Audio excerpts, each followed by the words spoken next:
They thought it was a joke. A kid in beat-up sneakers walking into the most elite boxing facility in Texas like he belonged there. The trainers laughed. The fighters scoffed. And the reigning national champion? He pulled out his phone and started recording. But what none of them knew was that the janitor's son had a history. Note à résumé. Not a record, a reputation. The kind that lived in whispers and broken ribs from Chicago's underground. So when he stepped onto that polished floor and accepted a public challenge from the golden boy of the sport, something shifted. A moment meant for humiliation became something else entirely. How did nobody flip the script on a national champion? Why did the crowd stop laughing and start cheering? And what happened after the cameras turned off? Before you decide who's worth rooting for, hear the whole story. You might find yourself questioning everything you thought you knew about talent, privilege, and pain. And if you're moved by stories where the underestimated become unstoppable, hit like, share, and subscribe. You never know who's stepping into the ring next. The sound of leather on leather stopped the second he walked in. 1 foot on the mat, one hand holding a torn duffel bag, and every eye in Iron Peak Training Center turned. It was Jalen Carter, 19, silent, and clearly out of place. His hoodie was damp with old sweat.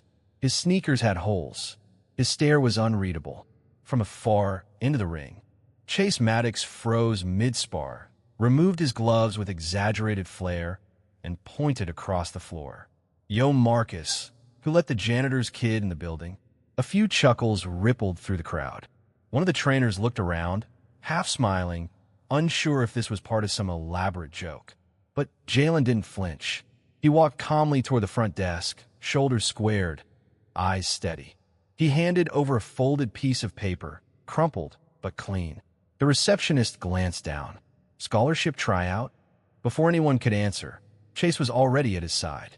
You mean they're giving out charity slots now? He turned toward the other athletes, laughing into his phone. Ladies and gentlemen, welcome to the Iron Peak Outreach Program. Jalen's voice was low, steady. Is Coach Radin here? That shut the laughter down for a beat. Coach Radin Clark, a man built like a rusted pickup truck, stepped out from the hallway. He looked Jalen up and down. Then the paper. He paused. That's my signature. Chase scoffed. You serious, Coach? This is the best training center in the state, not a soup kitchen. But Coach Radin didn't budge. You want to prove yourself, Jalen? You got 3 rounds with Maddox. Last that, you earn your shot. Jalen turned, looked Chase in the eyes. I'm not here for 3 rounds. I'm here to stay. Coach Radin didn't say a word at first. He just looked at the paper again, then back at the kid in front of him. Jalen Carter didn't blink. The room was still thick with awkward silence from Chase's outburst. Then finally, the coach spoke, his voice deep, grounded like gravel dragged across hardwood. You're on the list. You're in a tryout. That's all that matters. Chase Maddox let out a slow, theatrical laugh. You're kidding, right? That is what we're calling a prospect now. Coach didn't even look at him. You don't make the roster decisions here, Maddox. Yeah, but I'm a main draw. Chase fired back. People don't come here to watch some punk from the janitor's closet. They come to see what champions look like. Jalen stood there, still quiet. But there was something in the way he breathed. Not anger, not fear, just stillness. Like a fuse that hadn't been lit yet. I've seen your tapes, Jalen. Coach continued. You're raw, but you've got movement, timing, that kind of thing you can't coach. Then he turned toward the training hall. But it's not up to me alone. You want in? Show us you belong. That was the moment Chase saw an opportunity. A chance to humiliate, to dominate, and record every second for his 3.7 million followers. He stepped between them, raised his phone again, already streaming. All right, folks, here's a treat. I'm going to give the kid 3 rounds. No gloves pulled, no excuses. Let's find out if Cinderella's got glass fists. Coach turned to him, voice suddenly sharp. This isn't for content, Chase. Chase smiled. Oh, it won't take long. I promise. Jalen finally spoke. I don't need 3 rounds. Chase raised an eyebrow. You plan to quit early? No, Jalen said. I plan to finish early. A ripple moved through the few staff nearby. Coach Radin's eyes narrowed. Not out of anger, but curiosity. The kind of curiosity that creeps in when something doesn't fit the mold. He He didn't say it, but deep down, he'd seen that fire before, years ago, in another fighter. One who walked in silent. Left loud. "You sure about this?" Coach asked him quietly. Jalen nodded once. "If I walk away now, I prove him right." Coach sighed. "Fine. 3 rounds. No cameras, no bets. Just sparring. 3 rounds?" Chase grinned. "He'll be begging before the second's over." Jalen looked him in the eye. Not a flicker of fear. "Then make sure you hit hard enough to keep me down." Something shifted in the air then. Attention, no one wanted to speak aloud. The kid wasn't bluffing, and Coach knew it. "I'll get the gloves," Coach muttered, walking off. Behind him, Chase turned back to his stream, whispering to his audience, "This is going to be fun." But off to the side, one of the older trainers wasn't so sure. He'd seen that look before, right before a legend got born. The locker room at Iron Peak smelled like sweat, liniment, and worn-out ambition. Jalen sat on the edge of a metal bench, wrapping his hands with the kind of care that comes from muscle memory. Not something taught, but something survived. The gauze was borrowed. The gloves were cracked. But his movements were clean, practiced, precise. Like someone who knew exactly what he was doing and exactly why he was doing it. Behind him, a voice called out, "Yo!" Jalen didn't look up. It was Miguel, one of the other trainees. Younger, louder, cockier. "You really gonna go in there with Chase Maddox?" he asked, stuffing protein bars into his bag like they were gold bricks. Dude's a savage. Broke a guy's nose just warming up last month. Jalen just kept rapping. Good for him. Miguel leaned against the lockers, arms crossed. "I mean respect, though. Takes guts. You do know he went 8-0 last season, right? One of them didn't even make it out of round 1. Jalen tied off the last loop, finally looked up. "Then I guess I better not blink." Miguel gave a short laugh, like he wasn't sure if it was funny or not. "You're crazy, man." The door creaked open again. This time, it was Coach Raiden. He didn't speak right away, just stood in the doorway, watching Jalen with a look that mixed caution with curiosity. "You don't have to do this," he finally said.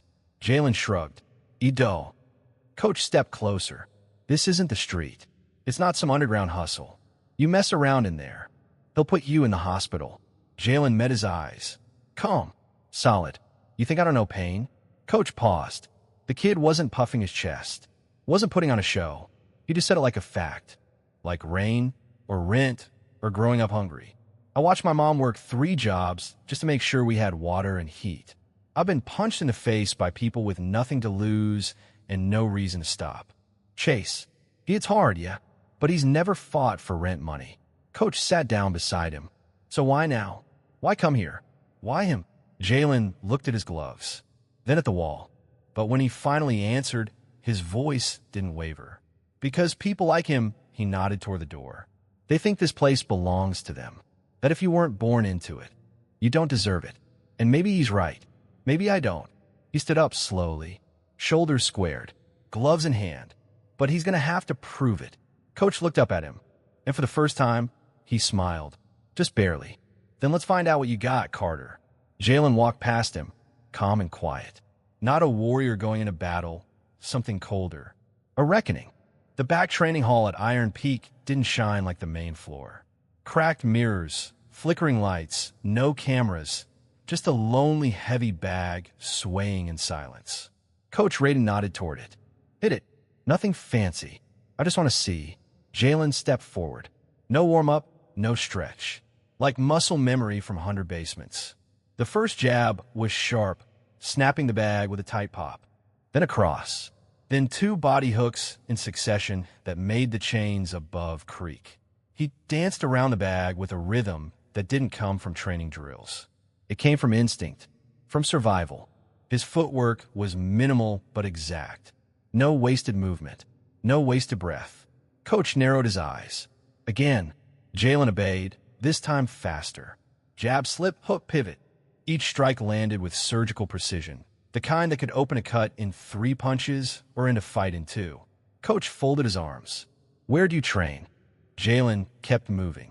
Well, they said not to. Be specific. He ducked a phantom swing. 87th, Roosevelt Projects. Shut down YMCAs. Rooftops. A church with the pews pushed back. Coach blinked. "That's not training." No, Jalen said. That's war. Then came the voice from the doorway. Gravelly. Familiar. Still got that left hook, huh? Jalen froze, turned. Uncle Dean? A stocky man in his 50s stepped forward, scarred hands, limping slightly. You think I wouldn't hear? A Carter boy stepping back in the ring? That kind of news runs. Coach glanced between them. You two know each other? Dean gave a half laugh. Know him? I raised him. Taught him how to throw his first jab with a sock full of rice. He pointed to Jalen. He was 13 when they started calling him Ghost. 14 when the cops stopped chasing him because they realized he moved faster than their radios. Coach's eyes narrowed. Ghost? From South Side? Dean nodded. That one. Coach let out a low whistle. Heard of him. Figured it was just a story. Jalen didn't reply. He turned, tapped the bag, then drove a vicious liver shot into it that made the chains jump. Dean stepped closer. You told me you were done. I was, Jalen muttered. Then why now? He looked up, eyes calm. Voice low. Because I'm tired of ghosts. Dean held his gaze. Then stepped back, arms crossed. Coach spoke quietly, like to himself. Maddox has no idea who he's stepping in with. Jalen looked down at his fists. Good, he said. Let's keep it that way. By 4 p.m., Iron Peak Training Center was louder than usual. Not because of punches hitting pads or trainers shouting combos, but because Chase Maddox was back on his phone, pacing ringside in a bright red warm-up suit, his camera held high like a crown. All right, y'all, he said, grinning wide into the lens. The janitor's kid is getting his 5 minutes today. 3 rounds. No edits. No merci. The live stream blew up instantly. Tens of thousands flooded in. Teach that kid a lesson. This is why there's levels to this game. Dude really showed up in thrift store gear. Chase turned the phone around, showing the ring. The crowd gathering, the quiet tension. You know what I love? He said. Watching people walk into places they don't belong and realizing it way too late. In the corner of the training hall, Jalen Carter sat silently, hood up, eyes closed. The noise didn't touch him. He didn't need the cameras. He didn't need the crowd. He didn't even need the gloves. What he needed was still inside him, coiled tight like a spring. He wasn't here for likes. He was here for proof. On the far side of the ring, Coach Radin watched with his arms crossed, jaw set, eyes scanning every detail. He'd seen Maddox do this before, humiliate rookies on camera, go viral for brutal knockouts. But this time felt different. Maddox pointed his phone toward Jalen. Yo, Carter, you got anything to say to the people before I make you famous for the wrong reasons? Jalen didn't move. Coach Radin stepped forward. Put the phone down, Chase. You want to fight?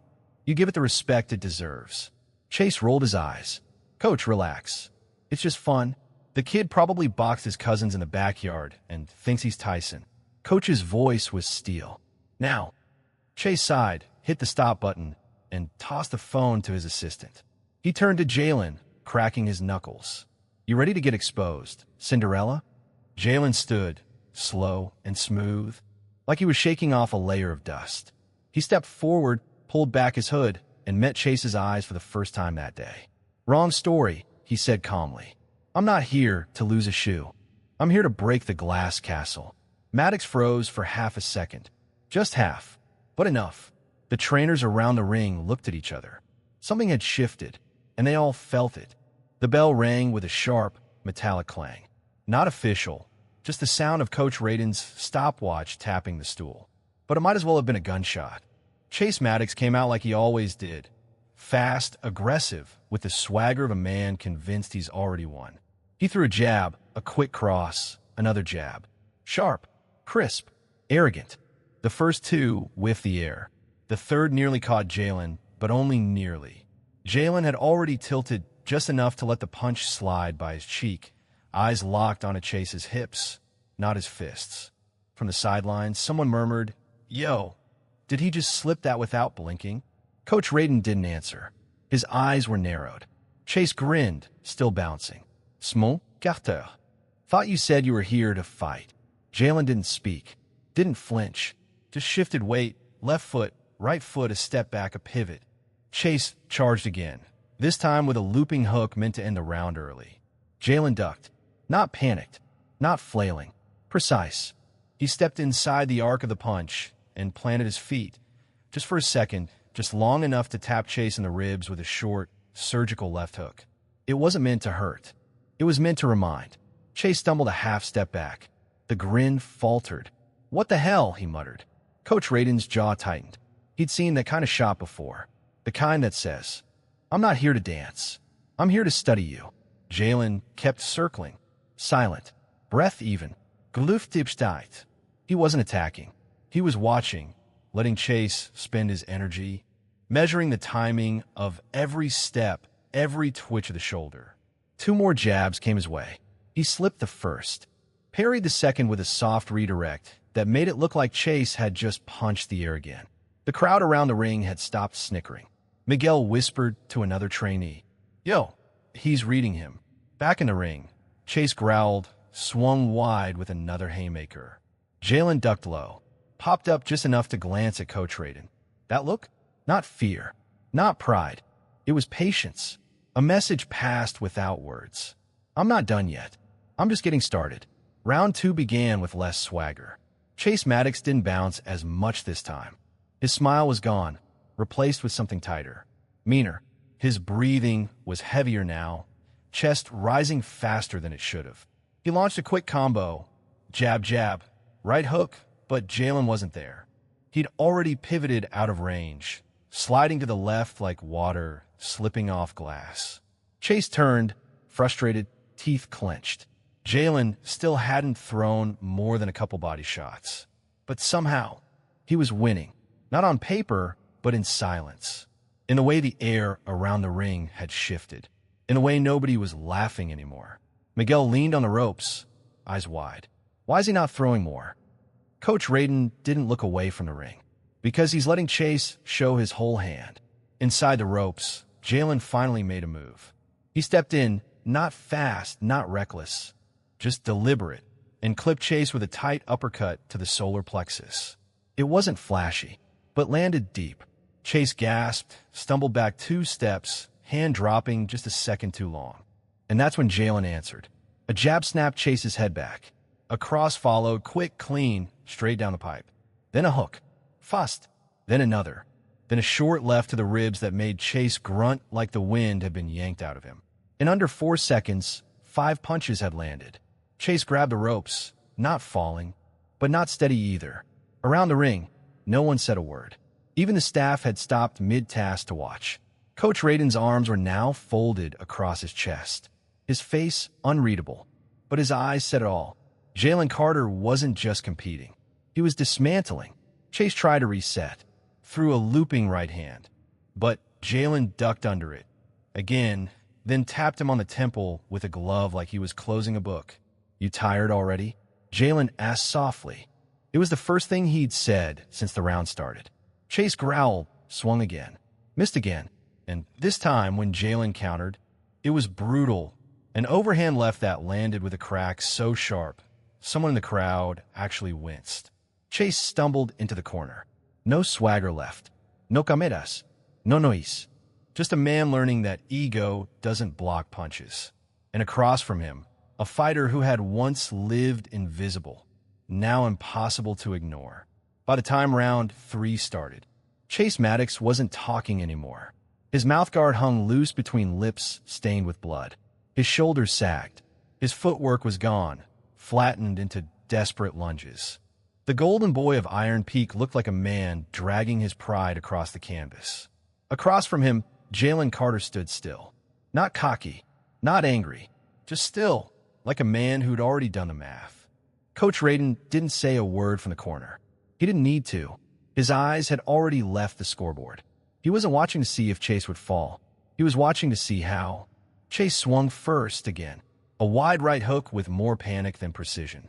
Jalen didn't dodge this one. He stepped in and made him pay. A tight inside uppercut to the chin snapped Chase's head back. Another to the body made him double over. The third, a right cross, landed so clean it echoed off the walls. People gasped. One of the trainees actually dropped their phone. Chase backed into the ropes. Legs wobbling, arms limp. Jalen followed him. Not rushing, just closing in. His gloves rested at his sides. He tilted his head. This what viral looks like to you? Chase didn't answer. So Jalen did. One last combo. Left hook, right hook, left to the liver, right across the cheekbone. Chase collapsed like a tree whose roots had been sawed in silence. He hit the mat with a thud that was swallowed by the collective breath of the entire facility being held. Coach Radin moved first, stepping into the ring, waving off any further hits. His voice cut through the stillness. He's done. Jalen backed away, gloves loose, eyes calm. In the crowd, someone finally muttered he knocked out Maddox. Another. Bro, I think this kid just ended his career. Then came a flood, phones whipped out, cameras shaking, voices rising. Someone shouted, "Who is that?" Coach Radin turned, already pulling off his stopwatch, and said to no one in particular, "His name's Carter." Then softer, almost proud. But some folks used to call him Ghost. The aftermath was a quiet chaos. A month had passed since that night at Iron Peak, yet every corner of the center still whispered of what had happened. Coach Radin sat in his cluttered office, a space littered with old fight posters and gym awards, when his phone began to ring incessantly. Every call was a reminder of the tidal wave that had swept through the boxing world, a tidal wave born from a single, unyielding moment in the ring. Across town, news outlets buzzed with the extraordinary story of Jalen Carter, the janitor's son who had dismantled Chase Maddox in a single night. Social media exploded. The hashtag #GhostCarter was trending, as viewers and critics alike marveled at the silent storm that had upended a champion. Videos captured every precise strike, every measured movement, and replayed them over and over on endless feeds. For many, it was the proof that class, pedigree, or reputation were no match for raw passion and the scars forged by life on the South Side. In a small, dimly lit bar near the training center, a group of former fighters huddled together, their eyes fixed on a grainy clip on an old tablet. "That kid, he's got the spirit of a warrior," one murmured. "It's like he was born fighting." Another added, voice heavy with admiration and a hint of envy. The conversations were hushed, reverent, a shared acknowledgement that the ring had spoken a new language that night. Meanwhile, at Titan Combat Promotions, executives were scrambling. Jalen's unexpected victory had not only shaken the public, but had also redrawn the map of opportunity. Contracts were being written, offers were being made.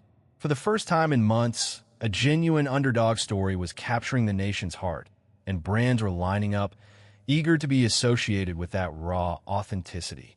An email landed in Coach Radin's inbox, a proposal for a documentary series to chronicle this rise, to capture the gritty beauty of a fighter who had truly earned his place. In a quiet corner of the gym, Malik, an older trainer with decades of experience, stood silently, watching a replay on his phone. His eyes, weathered by countless battles, shone with a mix of pride and caution. "This kid," he whispered, almost to himself, "is not just a fighter. He's a reminder that the hardest road often leads to the richest victory." His words resonated deeply with those around him, echoing the sentiment that true strength transcends the physical. It's carved by struggle, honed in silence, and unveiled in moments of fate. The echoes of that night were not limited to the ring. They had seeped into every facet of life. Jalen Carter had rewritten what it meant to rise from nothing, and every punch that night reverberated as a call to all who had ever been doubted. In that timeless moment, the ring had become a sanctuary where underdogs could transform pain into power and invisibility into legend. The crowd stood shoulder to shoulder beneath the Texas sun, gathered in front of a modest brick building. Above the door, a new sign gleamed, the Ghost Gloves Foundation. Kids from a neighborhood, most wearing hand-me-down shoes and oversized t-shirts, pressed against the ropes of a fresh boxing ring set up in the parking lot. Some clutched flyers, others dreams, and at the center stood Jalen Carter.